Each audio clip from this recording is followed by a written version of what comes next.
pretty much the entire United States gets 7 to 10 degrees Fahrenheit warmer. Changing the climate in the United States with obviously sea level rise, probably the biggest impact that Maine is going to notice. What we've seen recently, obviously as you warm up the planet, you melt ice. And we used to think that ice melted really slowly, and you could calculate how much heat went into the ice, and it would take hundreds, if not thousands of years to melt the great ice sheets.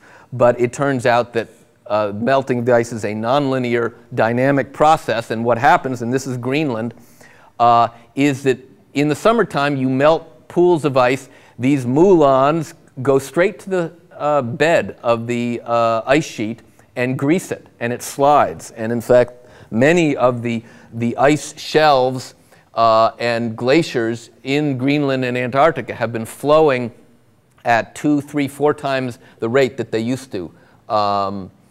Rates as fast as an inch an hour. I mean, it's people. Glacial change is one of those words that will have to be changed because of global warming. And the latest calculation is sea level rise, again, on the unrestricted emissions path of 3, 4, 5, maybe even 6 feet. This is the 1 meter, 1.5 foot contour, red. I think it is very safe to say that you will not find many climate scientists who think that sea level rise will be under 1 meter by 2100. The big impact for most of the country is going to be the fact that this is a figure of actually water shortages, total freshwater withdrawal divided by available precipitation. All the people are moving to the desert. It's kind of strange that they're doing that.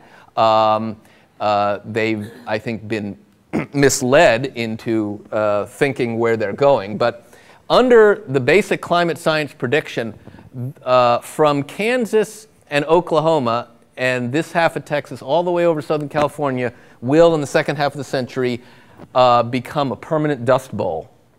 A level of aridity, soil moisture minus precipitation, equal to that of the Great Dust Bowl in Oklahoma in the 1930s.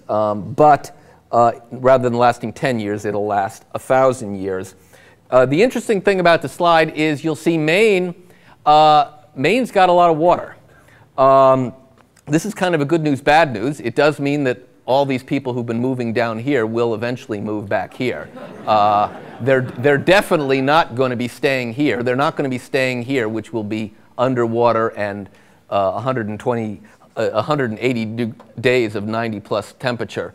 The other point is that under global warming scenarios, dry areas obviously get drier because it's hotter and you get more evaporation. But wet areas get wetter because you're putting more, you're evaporating more water into the atmosphere.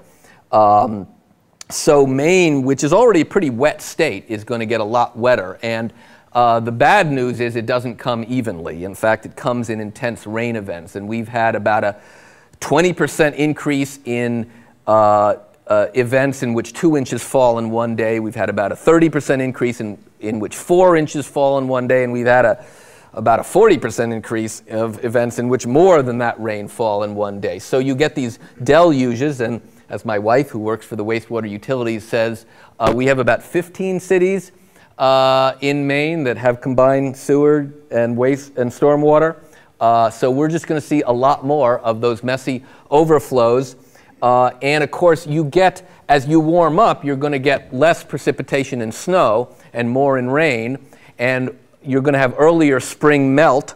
And so what happens is you get earlier spring melt. It comes down, the rain comes down, it turns to snow, it melts, you get massive flooding, which obviously has been happening in more and more parts of the country. So it's not a pretty picture anywhere, but I will say that the parts of the country that do the best in terms of livability, other than the coasts, are the places that have the most fresh water, and that's where all the people will eventually move back to.